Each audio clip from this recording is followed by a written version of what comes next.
DTV USA viewers. I'm Danielle Radin. I am sitting down with Anne. Thank you so much for joining us. My pleasure. I'm DeGheest. I'm the founder and managing director of Health Tech Capital, which is an ecosystem of angels, physicians, venture capitalists, and industry members dedicated to the health tech space. And what we mean by that, we're using technology from the computer and telecommunication world to change healthcare delivery.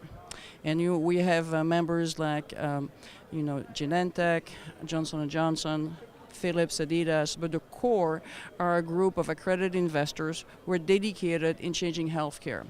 We also organized a conference called the Health Tech Conference on October 14 and 15 in San Mateo. And what we do there is that we really help entrepreneurs how to build businesses. A lot of the entrepreneurs in the early stage are just focusing on producing a prototype, and we really help them focus on developing relationship with the potential customer, which could be, in my world, hospitals, providers, physicians, payers, patients, and employers. So we have a complicated system. And so that's what we're doing. We're mentoring them, we're investing in a company, we're opening the channels of distribution for our industry members, and we're validating the value proposition. So what challenges come with working in the healthcare industry? Well, right now, it is the most exciting time to be in healthcare. And the reason is because healthcare in the US is around 18% of GDP. It's twice what we're spending in European countries. And under the Obamacare, we have changed the whole industry. We have turned it upside down. So it used to be, historically, it was a business-to-business industry where the employer in the US are paying for the healthcare coverage. And then they were passing the risk to the providers.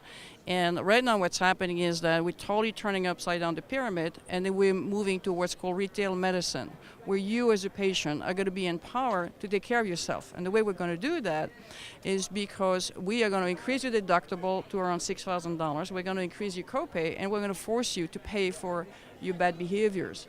As a result of that, there's a massive consolidation of the industry and reshuffling of the role of the hospitals and the physicians and the payers. And it's creating huge opportunities for entrepreneurs as well as established players. So you see like IBM Watson is over here, to really coming up with new technology to take care of you anywhere you are. It doesn't have to be you getting sick waiting to be the ER, which is the traditional models. Is that we want to keep you healthy. So when you say you're going to make people pay for their bad behaviors, can you elaborate on that a little bit? One of the very interesting things is that historically in healthcare we were terrible at getting people to change behavior, which unfortunately led in the US to obesity, that leads to diabetes, that leads to cardiac, that leads to cancer. And one of the things that has happened recently is that Safeway, which is a big retail grocery chain in California, has shown that if you provide the right information to the patient, which is if I need an MRI, in a 25 miles radius about where I am, what's the best MRI, what's the best providers of my services. And if I give you a high deductible or an incentive, a carrot or a stick, depending how you look at it, to basically stop smoking and losing weight, people do it. And what they've been able to show for a period of 5 years is that you can keep the cost of healthcare flat, which has never happened before, and you can get people to change behavior. So as a result of that, now we're doing this on a huge, massive scale, where we identify what's called patient population management. We identify people who are not healthy. We're intervening and we're pinging them and we're incentivizing them or we're penalizing them to change behavior before they get really sick. And it is creating massive amount of opportunity to basically be able to monitor you in your home, identify things that could turn bad for you, and give you a lot of help, financial sticks or carrots, to change behavior, and it's happening. So in order to keep people healthy, which is your goal in the long run, do you advocate any kind of exercise or health programs in your company or any kind of eating or diet plans? Well, we are investors, so we invest in multiple companies, and we're investing in a company that goes all the way from helping delivery in the hospital settings in DR all the way to keeping you healthy at home. So in the context of that bucket, which is in my world the extreme right, which is the wellness market there, it clearly has been shown over and over again for the last as long as I've lived, honestly.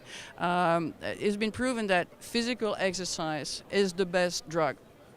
Has no side effects, it makes you healthier, and it works for diabetes, it works for Alzheimer's, and it works for cardiac, for sure.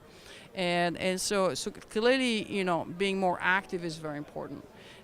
Nutrition, we just don't invest in nutrition companies. It's much more complicated. But we have, we have invested in a company that helps you and encourage you to basically be much more active. So talk to me a little bit about how you got into this industry in the first place.